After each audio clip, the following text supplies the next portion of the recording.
Hi, everybody. Welcome to Money Act, where we talk about all things movies and money.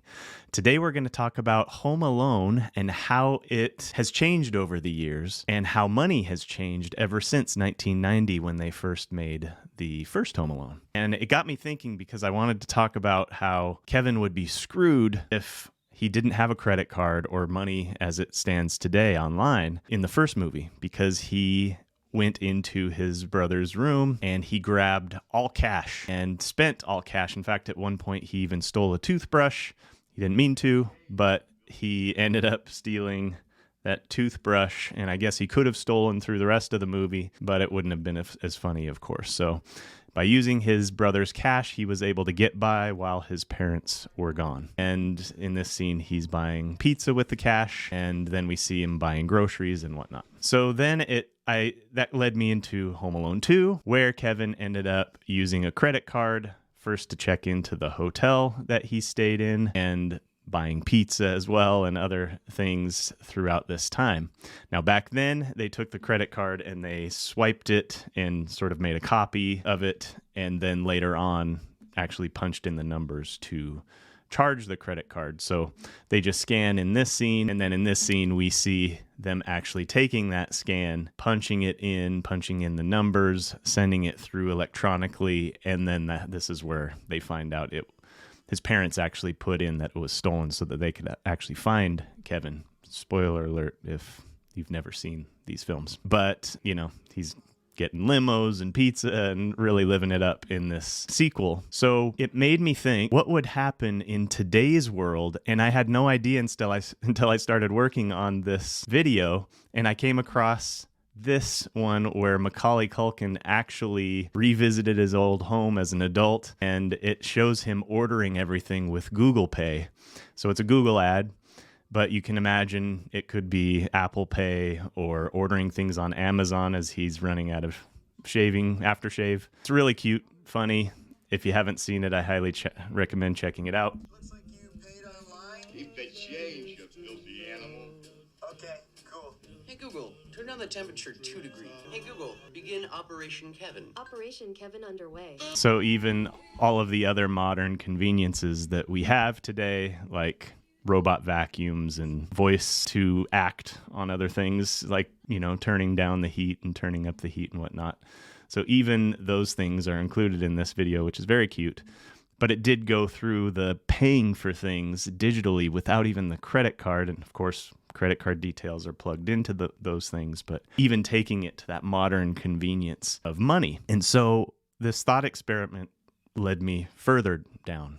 What would the future look like with Home Alone? And while many may think that it is Bitcoin, because that seems to be all the rage in the last decade, I don't personally think so, and I know a lot of libertarian friends of mine would be angry at me for saying this, and I've explained my position on Bitcoin. If you haven't heard, you can go find my other videos on Loki, which I will link below in the show notes.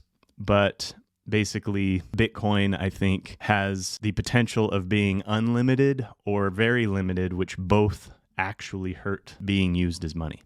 So if my Loki case, which is comparing Bitcoin to Loki's Marvel series, where there's this timeline that can kind of span into chaos. If you look at Bitcoin hard forks, they hard fork into a new set of Bitcoin, which is another 21 million and another 21 million, which makes it sort of unlimited. And I know they're different. They're called different things like Bitcoin Cash or whatever, but it's still the same thing, just improved upon. And so why the original Bitcoin would be the future money makes no sense to me. Also, let's pretend that it is limited to 21 million. That is insanely deflationary. And what I like about gold, the old money, is that it is found in the ground at the same rate as the population increases. And so that's why it really makes the perfect money in the sense of its scarcity, but yet enough elasticity to make it so that prices are stable. And of course, prices falling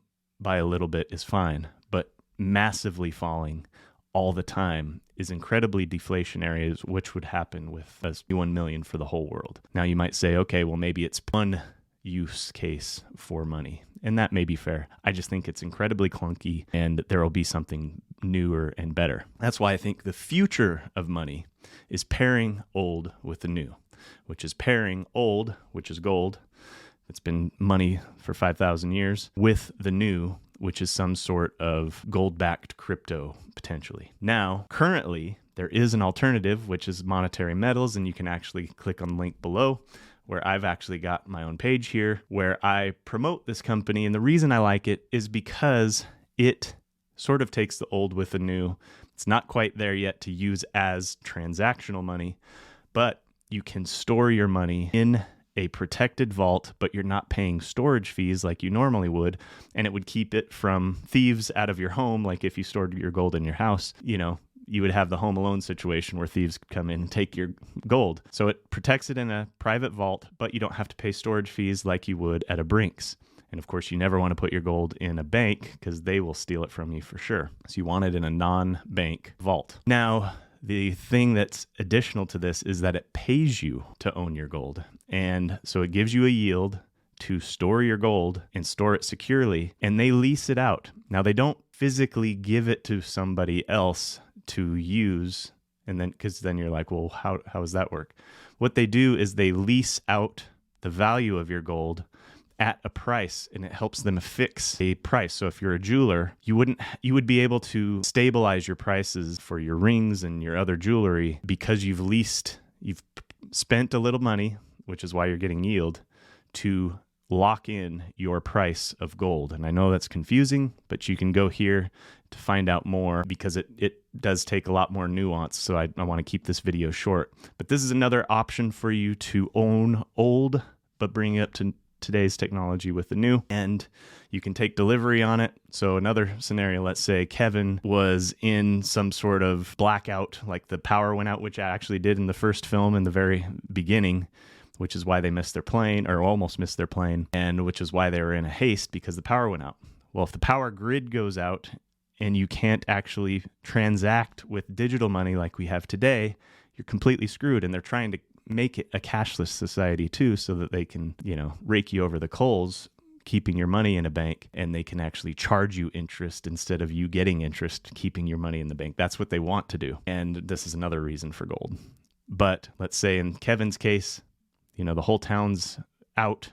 You wouldn't actually be able to transact unless you had physical money like cash or gold. So this is a whole other reason to have some old blended with the new. And again, that's what I think. That's where I think the future of money is. I would love to hear what you think. Even if you disagree with me, talk about it in the comments. I would love to hear what you have to say, especially even if you're a gold even if you're a Bitcoin person, totally fine. I could be totally wrong. That's just what I think. So I'd love to hear what you think. And thank you so much for watching this video. I'll see you in the next one.